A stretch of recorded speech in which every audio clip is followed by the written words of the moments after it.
Port Arthur Massacre occurred on April 28, 1996, in Tasmania, Australia, and was one of the most tragic and significant events in the country's history. The attack, carried out by 28-year-old Martin Bryant, left 35 dead and 23 injured. Bryant began the shooting at the Broad Arrow Cafe, a popular tourist destination, and continued in other areas of the site. The event led to significant changes in Australian gun control laws, with the government implementing strict restrictions to prevent similar tragedies. Let's now explore how this tragedy unfolded. Martin Bryant believed that the owners of the Seascape guest house, David and Noeline Martin, had wronged his family by purchasing the property his father wanted. He developed resentment and blamed them for his father's depression and suicide. On the morning of the massacre, Bryant left his house and drove to Seascape, where he killed David and Noeline. After interacting with a few people along the way, he went to the Broad Arrow Cafe, where the massacre began. The cafe was very small, with tables close to one another. It was crowded that day as people waited for the next boat. The events happened very quickly. Bryant aimed and shot at Mo Yi and So Leng Chung, who were visiting from Malaysia and sitting at the table next to him. He fired at close range, killing them instantly. Bryant then shot Mick Sargent, scalping him and causing him to fall. He fired a fourth shot that killed Sargent's girlfriend, 21-year-old Elizabeth Scott, at the back of her head. Jason Winter, a 28-year-old winemaker, was helping the cafe staff. When Bryant turned to Winter's wife Joanne and their 15-month-old son Mitchell, Winter threw a serving tray at him in an attempt to distract him. Joanne's father pulled his daughter and grandson to the ground and under the table. Anthony Nightingale, 44, stood up after hearing the first shots, but didn't have time to move. He shouted, "No, not here," as Bryant aimed at him. As Nightingale leaned forward, he was fatally shot through the neck and spine. The next table had a group of 10 friends, some of whom had left the table to return their trays or visit a souvenir shop. Bryant fired a shot that killed 68-year-old Kevin Vincent Sharp. The second shot hit Walter Bennett, passed through his body, and struck 67-year-old Raymond John Sharp, Kevin's brother, killing both. All three had their backs turned to Bryant and were unaware of what was happening. At first, they thought someone was setting off firecrackers. One of them commented, "This isn't funny," after hearing the initial shots, not realizing it was real. The shots were all fired at close range, just a few centimeters from the back of their heads. Gerald Broom, Gay Fiddler, and her husband John were all hit by bullet fragments but survived. Bryant then moved toward Tony, Sarah Kiston, and Andrew Mills. Both men stood up at the sound of the first shots but had no time to move away. Andrew Mills was shot in the head. Tony Kiston was also shot from about 2 meters away, also in the head, but managed to push his wife aside before being struck. Sarah Kiston was apparently not seen by Bryant, as she was under the table at that time. Thelma Walker and Pamela Law were injured by fragments before being dragged across the floor by their friend Peter Crosswell as they hid under the table. Patricia Barker was also injured by fragments from these shots. Only then did most people in the cafe begin to realize what was happening and that the shots were real. By this point, there was a great deal of confusion, with many people not knowing what to do as Bryant was near the main exit. Bryant moved just a few meters and began shooting at the table where Graham Collier, Carolyn Lawton, and her daughter Sarah were sitting. Collier was injured in the jaw and nearly choked to death on his own blood. Sarah Lawton ran to her mother, who was moving between tables. Carolyn Lawton threw herself over her daughter in an attempt to protect her. Bryant shot Carolyn Lawton in the back. Her eardrum burst due to the explosion of the gun fired beside her ear. She survived her injuries but found out after surgery that despite her efforts, Sarah had been killed by a shot to the head. Bryant continued walking and shot where Mervyn Howard was sitting. The bullet passed through him through a cafe window and hit a table on the outer balcony. Bryant quickly shot again, hitting Mervyn Howard's wife, Mary, in the neck. Bryant then leaned over an empty stroller, pointed his gun at her head, and fired a second time. Both Howard's wounds were fatal. Several people on the street then realized there was real danger and began to flee. Bryant was near the exit preventing others from trying to get past him and escape. He moved through the cafe to the souvenir shop area. There was an exit door after the display windows to the outer balcony, but it was locked and could only be opened with a key. As Bryant moved, Robert Elliott stood up. He was hit in the arm and head, falling against the fireplace but still alive. All these events, from the first shot, lasted between 15 and 30 seconds, during which 12 people were killed and 10 were injured. Bryant moved to the souvenir shop area, giving time for several people to hide under tables and behind display windows. He fatally shot the 2 local women working in the shop, 17-year-old Nicole Burgess, who was hit in the head, and 26-year-old Elizabeth Howard, who was shot in the arm and chest. Coralie Liver and Vera Jerry hid behind a Hessian display with others. Liver's husband was fatally shot in the head. Pauline Masters, Vera Jerry's husband Ron, and Carolyn Nash had tried to escape through the locked door but couldn't.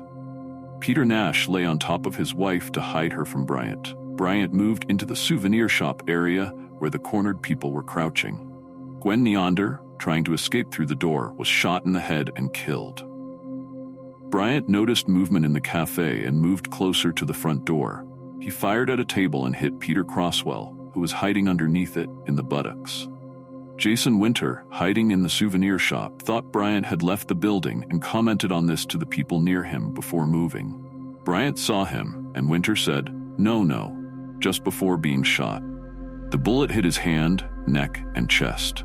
A second shot to the head proved fatal for Winter. Fragments from those shots hit American tourist Dennis Olson, who had been hiding with his wife, Mary, and Winter. Dennis Olson sustained fragment injuries to his hand, head, eyes, and chest, but survived. It's unclear what happened next, though at some point, Bryant reloaded his weapon. He returned to the cafe and then went back to the souvenir shop, this time looking into another corner of the shop where he found several people hiding and trapped. He walked towards them and shot Ronald Jerry in the neck, then Peter Nash and Pauline Masters, killing all 3. He didn't see Carolyn Nash, who was lying under her husband. Bryant pointed his gun at an unidentified Asian man, but the gun was out of ammunition. He quickly walked to the souvenir shop counter, where he reloaded his rifle and then left the building. A total of 29 shots were fired in the cafe and souvenir shop area. The incident lasted no more than 2 minutes. By this time, Bryant had killed 20 people and injured 12. During the shooting in the cafe, some staff members managed to escape through the kitchen and alert people outside. There were several buses on the street filled with people, and many began hiding in the buses or in nearby buildings. Others didn't understand the situation or were unsure where to go. Some people believed it was some kind of historical reenactment and continued walking around the area. Ashley John Law, an employee at the site, was guiding people out of the cafe towards the information center when Bryant shot at him. The bullets hit Law and struck some nearby trees. Bryant then moved towards the buses. One of the drivers, Royce Thompson, was shot in the back while fleeing with passengers. He fell to the ground and managed to crawl under the bus to safety, but later died from his injuries. Bridget Cook was directing a number of people between the buses and along the wharf area to take cover. She had only just been informed of what was happening and was worried about overreacting or causing panic. Bryant then walked towards another bus. People quickly exited the bus in an attempt to find shelter. As Bryant walked around it, he saw people trying to hide and shot at them. Bridget Cook was hit in the right thigh, breaking the bone, and the bullet lodged inside. One of the drivers, Ian McKelwey, was struck by fragments from Cook's bone. Both managed to escape and survived. Bryant then quickly moved around another bus and shot at another group of people. Winifred Applin, seeking shelter behind a car, was fatally shot. Another bullet grazed Yvonne Lockley's cheek, but she managed to get into one of the buses to hide and survived.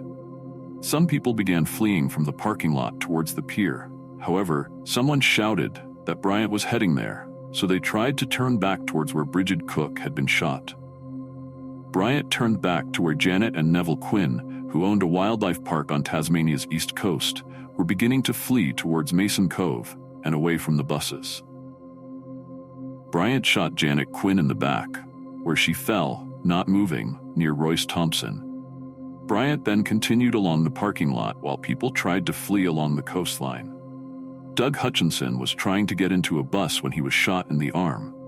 He quickly dodged to the front of the vehicle and then to the coast at the wharf, where he managed to hide. Bryant then went to his vehicle and switched his weapons to an FN FAL. He shot at Denise Cromer, who was near the prison ruins.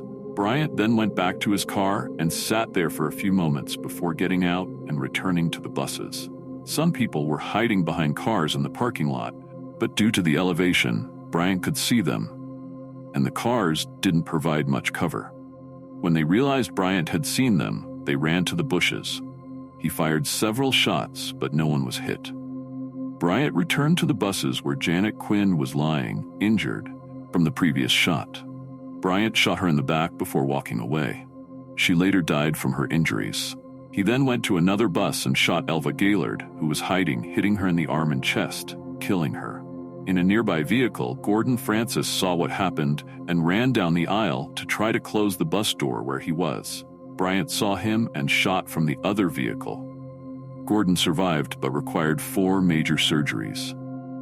Neville Quinn, Janet's husband, had escaped to the wharf area but returned to look for his wife.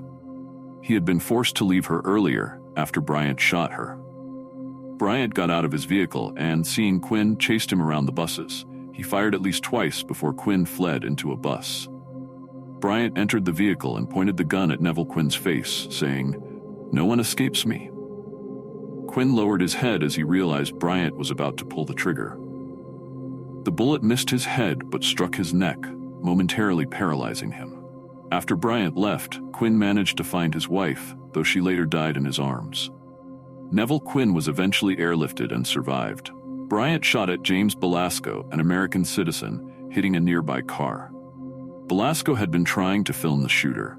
Many people, unable to use their cars in the parking lot, were either hiding or fleeing along Jetty Road and didn't know where Bryant was because the shots were extremely loud and made it difficult to pinpoint his location. It wasn't clear if the shooter was moving, nor was it clear where the shots were coming from. By this time, Bryant had killed 24 people and injured 18. Bryant then returned to his car and left the parking lot. Witnesses said he was honking and waving, while others said he was also firing shots. Bryant drove along Jetty Road to the toll booth, where several people had fled. Ahead of him was Nanette Mikak and her children, Madeline, aged 3, and Alana, aged 6. Nanette was carrying Madeline, and Alana was running just ahead. They had fled about 600 meters from the parking lot. Bryant opened his car door and approached them. Mikak walked towards the car, seemingly thinking he was offering help to escape. Several people witnessed this further down the road. Someone recognized him as the shooter and shouted, "It's him!" Bryant exited the car, placed his hand on Nanette Mikak's shoulder, and told her to kneel. She complied, saying, "Please don't hurt my babies." Bryant shot her in the temple, killing her. He then shot Madeline once in the shoulder and then killed her with a shot to the chest. Bryant fired twice at Alana as she ran behind a tree, missing. He then walked up to her, pressed the gun against her neck, and fired, killing her instantly. Bryant fired at some people hiding in a bush but missed. After witnessing the children's murders, some people further down the road began running. They warned drivers on the road to turn around. People thought Bryant would come down the street, so they continued on foot along a dirt road and hid in the bushes. Bryant drove to the toll booth, where several vehicles were parked, and blocked Mary Rose Nixon's BMW. Inside were Nixon, driver Russell James Pollard, and passengers Helene and Robert Graham Salzman. A struggle ensued with Robert Salzman, and Bryant pulled out his FAL and shot Salzman at close range, killing him. Pollard exited the BMW and confronted Bryant, who shot him in the chest, killing him. More cars arrived, but seeing this, the drivers quickly began reversing. Bryant then went to the BMW and dragged Nixon and Helene Salzman out of the car and killed them, dragging their bodies into the road. Bryant transferred ammunition, handcuffs, the AR-15 rifle, and a gasoline canister into the BMW. Mary Nixon, Russell Pollard, Helene Salzman, and Robert Salzman were the individuals Bryant was charged with killing at the toll booth. Another car appeared, and Bryant shot at it, The driver, Graham Sutherland, was hit by glass shards. A second bullet struck the driver's door. Sutherland quickly turned his car around and fled. Bryant then entered the BMW, leaving behind his Volvo, which contained his Daewoo rifle and hundreds of rounds of ammunition. Bryant had killed 31 and injured 19.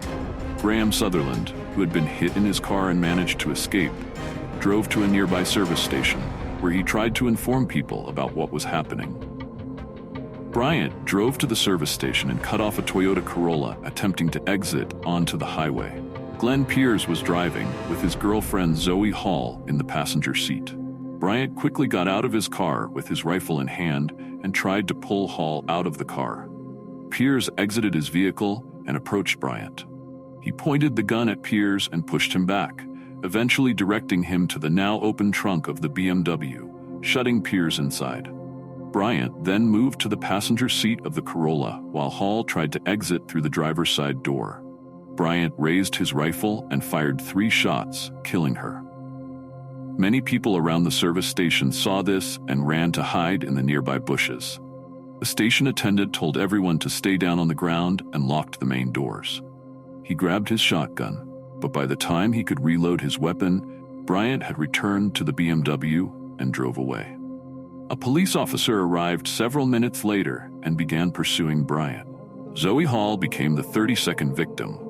As Bryant drove towards Seascape, he shot at a red Ford Falcon coming from the opposite direction, shattering its windshield. When he reached Seascape, he got out of his car. A Holden Frontera 4x approached Seascape along the road. The people in the vehicle saw Bryant with his gun but thought he was hunting rabbits and even spoke to him as they passed by. Bryant fired at the car. The first bullet hit the hood and broke the accelerator cable. He fired at least twice more at the vehicle as it passed, breaking the windows.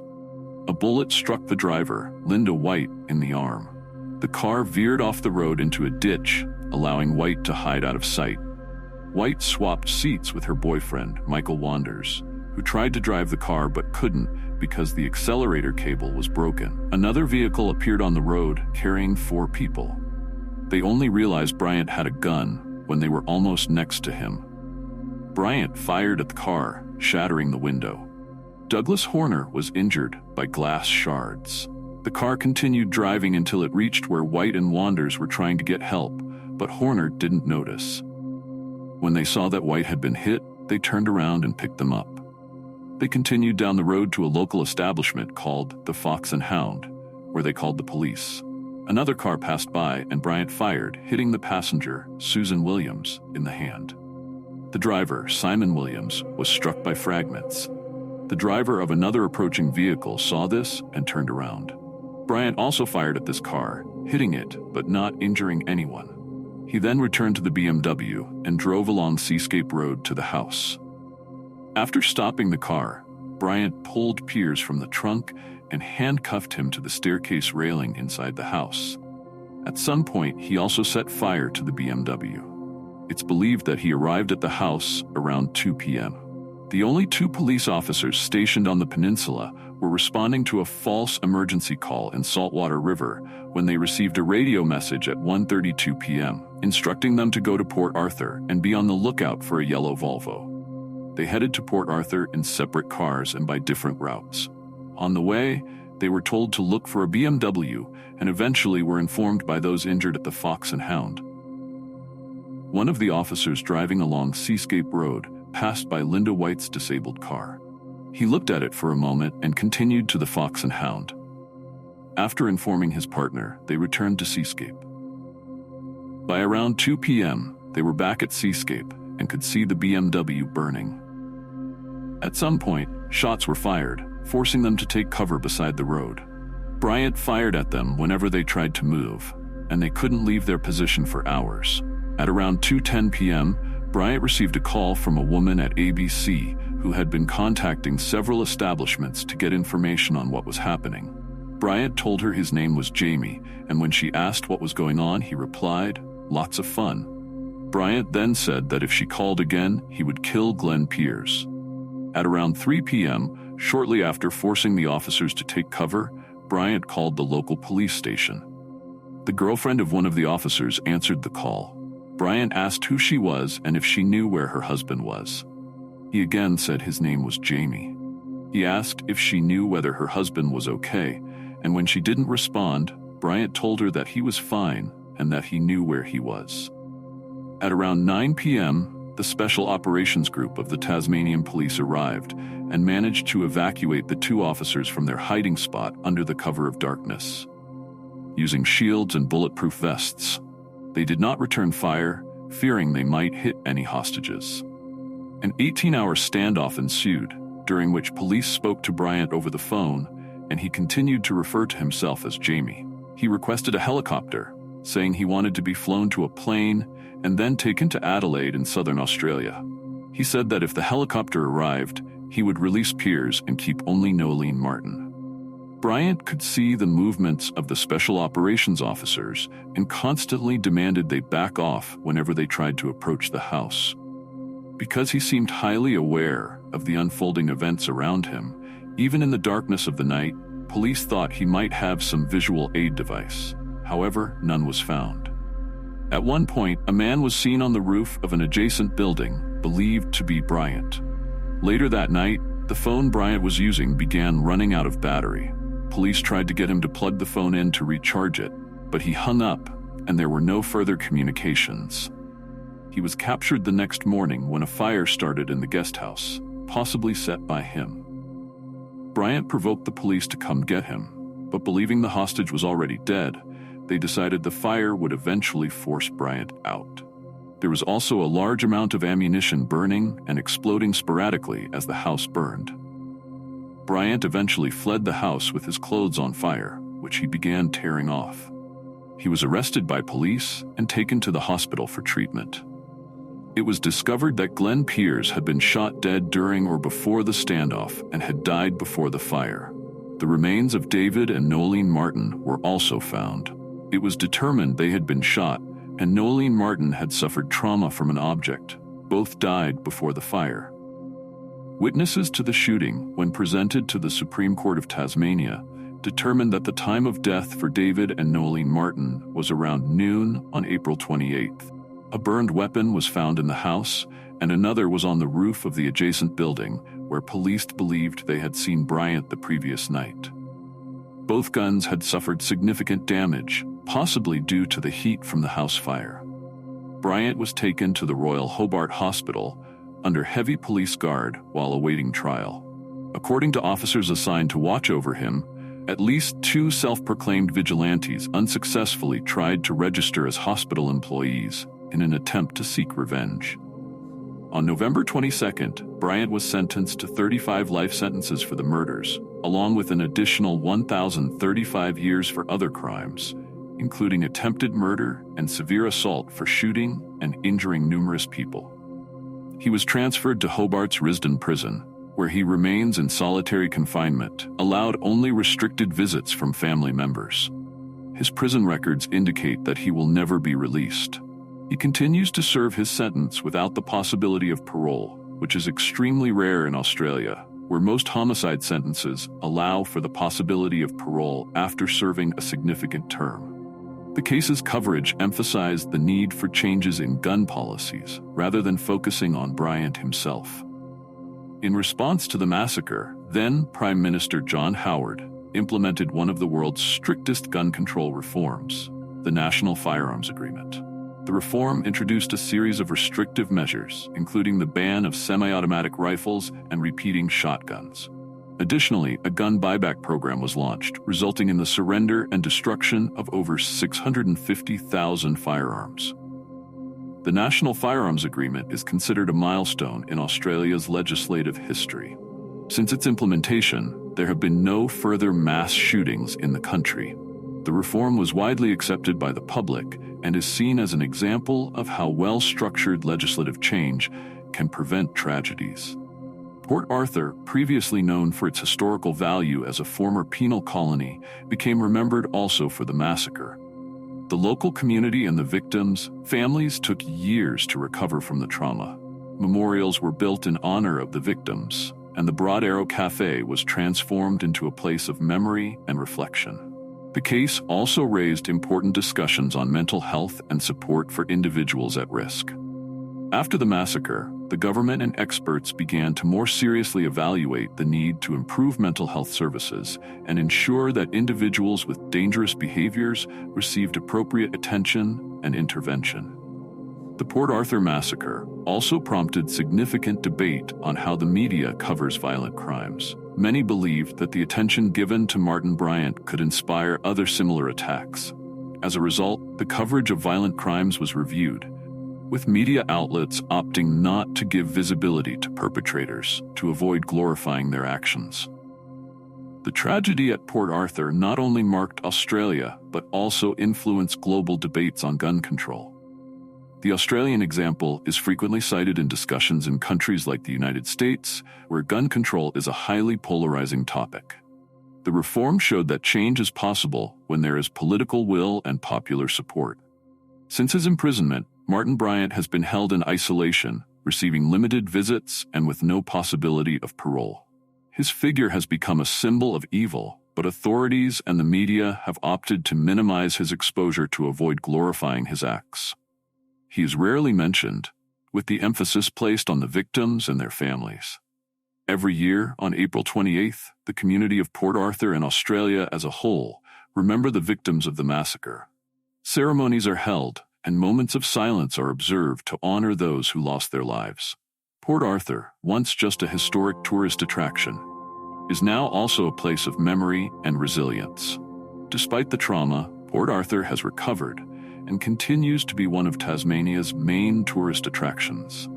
The site receives visitors seeking to learn about Australian history and pay respect to the victims of the massacre. The local community has found ways to move forward, strengthening their bonds and showing resilience. The Port Arthur massacre is remembered as a tragic event, but one that resulted in positive changes for Australian society. It continues to serve as a reminder of the importance of gun control policies and the need for mental health support. The story of Port Arthur, although marked by pain, is also one of overcoming and social transformation. The Port Arthur massacre is one of the greatest tragedies in modern Australian history. Its impact transcends the country's borders and serves as a significant marker for debates on public safety, mental health, and gun control policies. Since then, Australia has become an example of how a society can respond and transform itself after a tragedy, always seeking to protect its citizens and honor the victims' memories in a dignified and respectful manner. Bryant's lawyer later published a book stating that he was motivated to commit the massacre due to the extensive media coverage of the Dunblane massacre in the Scottish town, where Thomas Watt Hamilton killed 16 children and one teacher at a primary school before committing suicide on March 13, 1996, just weeks prior. From the moment he was captured, he continued to want to know how many people he had killed and seemed impressed by the number. Bryant is only allowed to listen to music on a radio outside his cell and is denied any access to reports about his massacre.